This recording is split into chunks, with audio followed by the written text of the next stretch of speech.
যদি আপনি আল্লাহকে দেখতে পারতেন তাহলে ফেরাউনও আল্লাহকে সিজদা করত। যদি আপনি ফেরেশতাকে দেখতে পারতেন কেউ পাপ করতো না।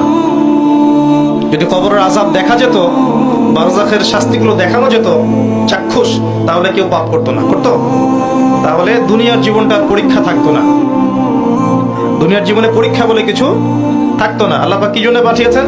লিনাবলুয়াকুম আইয়ুকুম আহসানু আমালা। আল্লাহ পাক দেখতে চান এই 50, 60, 70, 80, 100 বছরের জীবন দিয়ে যে তোমাদের মধ্যে আমলে কে শ্রেষ্ঠ, এটা আল্লাহ পাক দেখতে চান। আর এটা পরীক্ষা থাকতো না যদি গায়েবের বিষয়গুলো আমরা দেখতে পারতাম। যদি আপনি আল্লাহকে দেখতে পারতেন তাহলে ফেরাউনও আল্লাহকে সিজদা করত। যদি আপনি ফেরেশতাকে দেখতে পারতেন কেউ পাপ করতো না।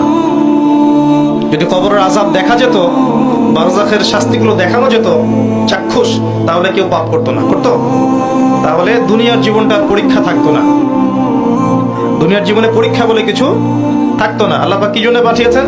লিনাবলুয়াকুম আইয়ুকুম আহসানু আমালা। আল্লাহ পাক দেখতে চান এই 50, 60, 70, 80, 100 বছরের জীবন দিয়ে যে তোমাদের মধ্যে আমলে কে শ্রেষ্ঠ, এটা আল্লাহ পাক দেখতে চান। আর এটা পরীক্ষা থাকতো না যদি গায়েবের বিষয়গুলো আমরা দেখতে পারতাম।